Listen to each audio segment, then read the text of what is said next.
안녕하세요. 돈 파는 가게 대표사원 김강주입니다. 상담을 받다 보면요. 부모님이나 또는 할머니, 할아버지가 자녀 또는 손자녀들을 위해서 통장을 만들어 주고 싶다. 예컨대 나중에 대학을 간다든지 결혼을 한다든지 성인이 되면 뭔가 두둑한 돈을 만들어 주고 싶다. 그런데 한꺼번에 만들어 주기는 좀 그러니까 지금부터 자녀나 손자녀가 어렸을 때 용돈 개념으로 조금씩 적립해주면 나중에 큰 돈이 될 수 있지 않겠느냐. 그런데 어떻게 하면 좋을까요? 이런 질문들이 간혹 있습니다. 그래서 오늘은 연금 부자 1타 강사 이재문 팀장님을 모시고 어떤 방법이 있는지 알아보는 시간 갖겠습니다. 네, 최근에 뉴스를 이렇게 보면 어른들이 굴린 계좌보다 어린이들 계좌 수익률이 더 좋다라는 뉴스들이 그래요? 나오더라고요.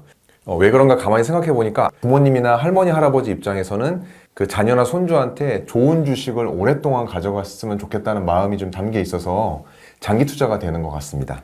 그렇군요. 그러면 뭐 우량주가 되었던 요즘 ETF 등등도 많으니까 그런 것들을 어떤 계좌, 어떻게 투자하는 것이 좋을까요? 저도 이제 두 아이를 키우고 있는 부모로서 자녀들한테 이제 연금 계좌를 좀 적극적으로 활용하는 연금 편인데요. 계좌. 연금 계좌는 보통 나이가 좀 들어서 고민해야 될 것 아닙니까? 맞습니다. 그게 이제 우리가 가지고 있는 일반적인 생각인데 오늘 그렇지 않다라는 거 말씀을 좀 드리고 싶고요. 자녀 또는 뭐 손주들을 위한 연금 계좌를 활용하는 방법에 대해서 말씀드리고 싶습니다. 흥미롭습니다. 자, 구체적으로 이야기를 좀 나눠보겠습니다. 어쨌든 연금저축이라면 연금이라는 단어가 주는 의미, 상징성이 있지 않습니까? 그런데 아주 새파란 어린이들을 연금저축 계좌를 활용한다. 자, 구체적으로 그렇다면 아이들 명의로도 연금저축 계좌를 만들 수 있다는 이야기인가요? 네, 보통 이제 많은 분들이 연금 계좌는 성인이 돼서 뭐 연금을 좀 본격적으로 고민할 때 이제 활용하는 거라고 오해를 좀 많이 하시는데요. 실제로 연금저축은 이제 태어난 아이부터 대한민국 국민이라면 누구나 만들 수가 있습니다. 그래서 이미 많은 부모님들이 자녀 명의로 연금저축 계좌를 개설을 하고 매달 받는 양육수당이나 아니면 뭐 할머니, 할아버지가 준 용돈 같은 것을 꾸준히 넣어서 자녀를 위한 또 손주를 위한 미래 자금을 미리 준비를 해주고 있는 거죠. 그렇군요. 이미 많은 분들이 연금저축 계좌를 활용하고 있네요. 자, 그렇다면 연금저축 계좌를 포함해서 어린 자녀나 손자녀 명의로 투자하는 것은 어떤 장점이 있을까요? 네, 크게 두 가지 정도의 장점이 있을 것 같은데요. 먼저 자산을 키워서 물려주게 되면은 그거에 대한 증여세를 많이 내게 되는데 자녀 명의로 계좌를 만들고 미리 증여 신고를 해주게 되면 자산에 대한 증여세 부담을 크게 낮출 수가 있어요. 구체적으로 어떻게 좀 낮출 수 있을까요? 우리나라는 이제 미성년 자녀의 경우는 10년에 2천만 원, 또 성인이 되면 10년에 5천만 원까지 증여세 없이 증여할 수 있다는 거는 이제 많은 분들이 알고 계신데요. 이 한도를 가이드라인으로 해서 세금을 뭐 조금 내거나 내지 않는 범위로 계좌를 이체하면서 자녀들한테 증여를 할 수 있는 것이죠. 그렇군요. 우선 증여세를 줄일 수 있다. 사실은 비과세 한도를 살짝 초과해도 그닥 추가적으로 내는 세금은 없습니다. 그죠? 네, 맞습니다. 그 점도 조금 고민해 볼 필요가 있다고 생각하는데 그렇다면 증여세를 줄이는 것 외에 또 다른 장점도 있나요? 저는 이게 더 큰 장점인 것 같은데요. 어릴 때부터 자녀가 직접 간접적으로 투자 경험을 한다는 거죠. 네, 저도 이제 직장 생활을 마치고 자산 관리하는 일을 시작을 하면서 자녀 명의로 통장을 개설해서 지금 시작을 해오고 있습니다. 저는 이제 계좌를 만들 때 오히려 그 수익률 같은 문자들이 자녀한테 휴대폰으로 갈 수 있도록 좀 설정을 해 두어서 내가 투자한 돈이 어디로 가는지 어떻게 지금까지 투자가 되었는지 이런 사항들을 자녀들이 자연스럽게 이제 공유가 되다 보니까 투자에 대한 경험을 좀 나눌 수 있게 된 것 같습니다. 사실 우리가 이제 장기 투자에 대한 이야기를 많이 하지만 이게 실제 장기 투자한다는 게 또 쉬운 일이 아닌데요. 자녀들한테 주는 돈은 아이러니하게도 장기 투자가 조금 더 쉽게 이루어지는 것 같습니다. 맞습니다. 그러니까 통장을 만든다는 것은 증여세, 세금 절약도 있지만 또 장기 투자를 통해서 목돈을 기대할 수 있는 효과도 있지만 그 과정에서 자녀랑 투자를 직접 해보는 것이 가장 큰 장점이겠다라는 말씀이죠. 네, 그렇습니다. 자, 그러면 이제 실질적인 예컨대 앞서 우리는 연금 계좌 이야기를 했잖아요. 실질적인 연금 계좌 자체에는 어떤 혜택이 있는지 자녀 명의로 할 때, 자, 그 부분도 조금 설명해 주면 좋겠는데 어떤 혜택이 있나요?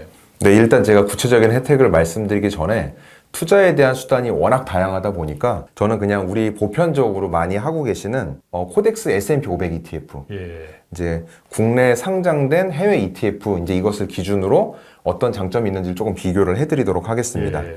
네, 첫 번째 장점은 과세 이연 효과로 재투자 복리 효과를 극대화할 수 있다는 건데요.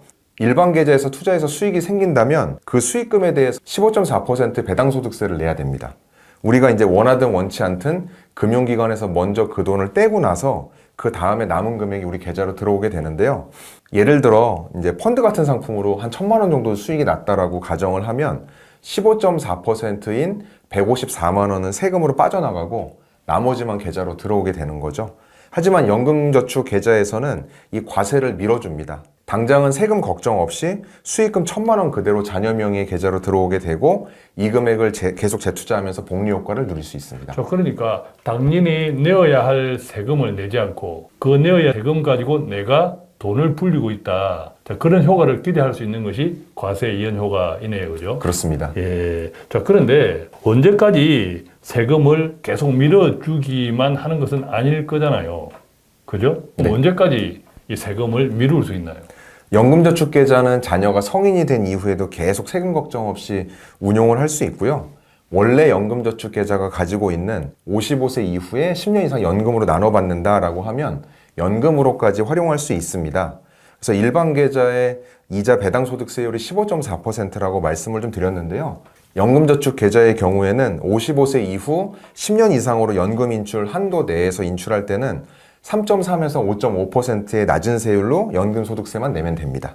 또 세율 자체가 낮을 뿐 아니라 55세까지 장기간 투자하면서 중간에 세금을 온전하게 또 투자할 수 있는 기능이 있다 보니까 복리 효과도 극대화할 수 있습니다. 자, 그렇다면 결국 연금 계좌에서 하면 과세 이연 효과로 복리 효과를 극대화할 수 있지만 중간에 못 찾아 쓴다는 단점이 있지 않을까라는 생각도, 자, 그 이야기는 이따가 뒤에서 다시 한번 여쭤보기로 하고요. 그 다음에 또 다른 혜택이 있다면 어떤 것이? 두 번째 장점은 기존에 납입했던 돈에 대해서 자녀가 세액공제를 받을 수 있다는 점입니다. 연금저축은 다들 아시겠지만 연간 600만 원까지 세액공제를 받을 수 있습니다. 자, 그런데 세액공제라고 하는 것은 자녀가 구체적인 소득이 있어야 되는데 지금 현재 아이들이 소득이 없는데 그럼에도 불구하고 세액공제를 받을 수 있나요? 좋은 질문이신데요. 당장은 미성년 자녀가 소득이 없다 보니까 세액공제를 받지 못하지만요. 나중에 자녀가 취업을 하거나 소득활동을 시작해서 세금이 발생했을 때 과거에 세액공제를 받지 않았던 금액에 대해서 세액공제 전환 특례 제도를 활용하실 수가 있습니다. 이런 것도 있나요? 예, 예를 들어서 그 자녀명의 연금저축 계좌로 오랜 시간 동안 한 2천만 원 정도를 넣었다고 가정을 하면 자녀가 나중에 취업하거나 소득활동을 시작했을 때 첫 해에 그 세액공제 받지 않은 600만 원에 대해서 세액공제 신청을 할 수가 있습니다. 그 이후에도 세액공제를 받지 않은 나머지 금액에 대해서 지속적으로 공제 신청을 할 수 있습니다. 야, 이것은 거의 쿠폰이네, 그죠? 미리 적립해두는 쿠폰입니다. 자, 그러면 빨리 취업을 하면 좋지만 나중에 취업을 해도 설령 그때까지 세액공제 쿠폰은 계속 활용할 수 있다는 예, 것인데, 그렇습니다. 그죠? 야, 이거 굉장한 혜택입니다. 자, 그 다음으로는 또 어떤 혜택이 있습니까? 네, 사실 연금 계좌를 활용하다 보니까 우리가 연금으로 받아야 된다는 설명을 제가 좀 드리곤 있는데요. 중간에 사실은 목돈으로 써야 될 일이 좀 많이 있습니다. 그렇죠. 예, 아까 저도 그런 의문을 가졌는데 구체적으로 조금 말씀 부탁합니다. 네, 중간에 이제 목돈을 인출했을 때 결론부터 말씀드리면 자녀가 미성년 시기에 제가 증여해줬던 연금저축 납입 금액 중에 세액공제를 받지 않았던 부분은 세금 걱정 없이 자유롭게 인출하실 수가 있습니다. 아, 그렇군요. 앞서 우리는 세액공제 전환 특례 제도를 이야기했는데 그렇다면 세액공제 전환 특례 제도를 이용하기 전에 그때까지 세액공제를 받지 않았으니까 그 금액은 중간에 아무런 불이익 없이 찾아 쓸 수 있다, 이 뜻이네요. 그죠? 맞습니다. 예. 제가 예를 한번 들어보도록 할 텐데요. 연금저축계좌에 세액공제를 받지 않고 한 2천만 원 정도가 들어있다고 가정을 하고 운용이 잘 돼서 한 500만 원 정도 수익이 생겼다고 한번 가정을 해보겠습니다.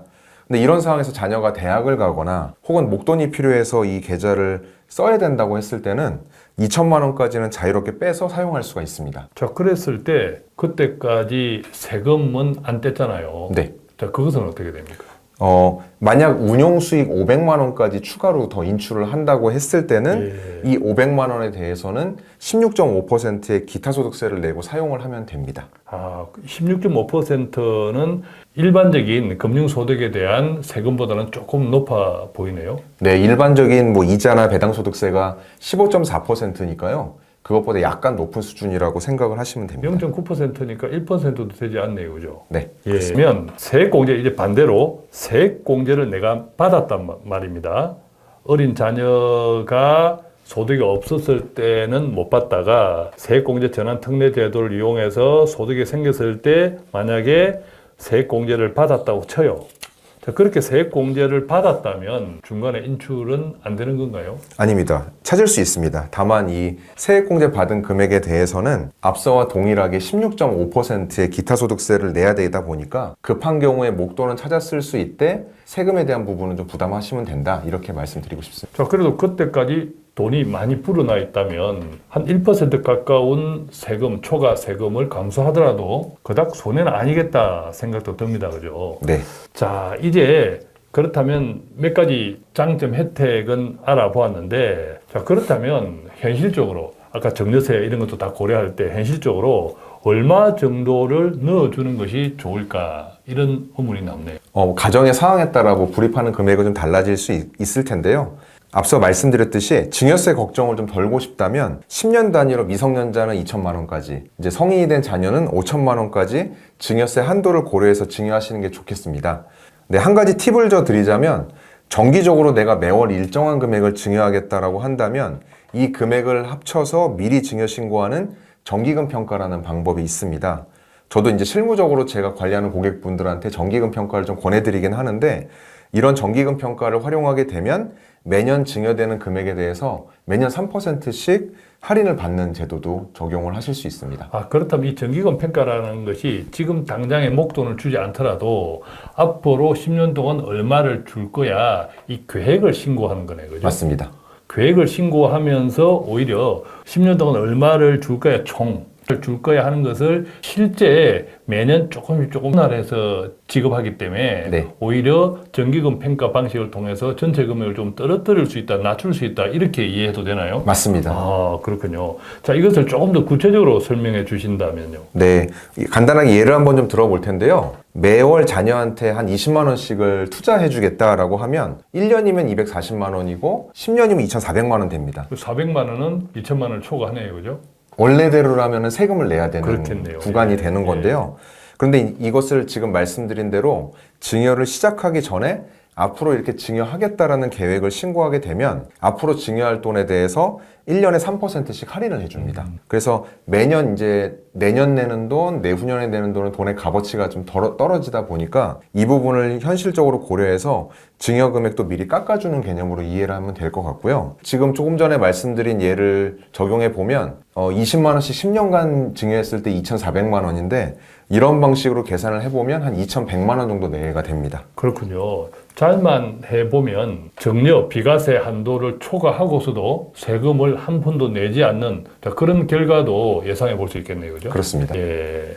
자, 그렇다면 조금 전에 사례에서 정기금 평가를 통해서 10년간 2,400만 원을 정리했지만 정기금 평가 과정을 통해서 대략 2,100만 원 정도로 계산된다고 하셨는데 결과적으로 그럼 100만 원에 대한 증여세만 내면 된다, 이렇게 이해할 수 있겠군요. 그죠? 예, 그렇습니다.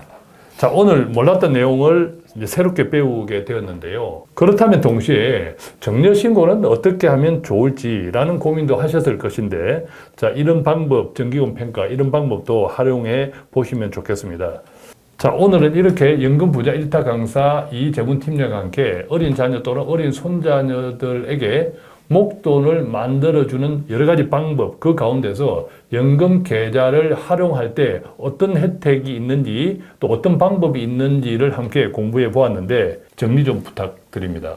네, 연금 계좌가 가지고 있는 원래 고유한 기능인 과세이원 효과를 자녀의 계좌에서 충분히 활용하시기를 좀 권해드리고요. 자녀가 소득 활동을 시작했을 때 세액공제를 받을 수 있는 점, 그리고 세액공제를 받지 않더라도 급할 때는 세금에 대한 문제 없이 내가 불입한 돈에 대해서 자유롭게 목돈 인출이 가능하다는 점을 모두 잘 활용하셔서 자녀 또는 손자, 손녀분들에게 좋은 미래를 좀 준비해 주시는 계기가 되셨으면 좋겠습니다. 예, 오늘 저도 어린 자녀 또는 어린 손자녀들에게 목돈을 만들어주는 방법 중에 하나가 연금저축계좌를 활용하는 것이다. 그 가운데서 세액공제 전환 특례 제도가 있다는 것, 그 다음에 특히 정기금 평가가 있다고 하는 것은 정말 깜짝 놀랄 만한 대단한 팁입니다. 그죠? 그렇습니까? 감사합니다. 네.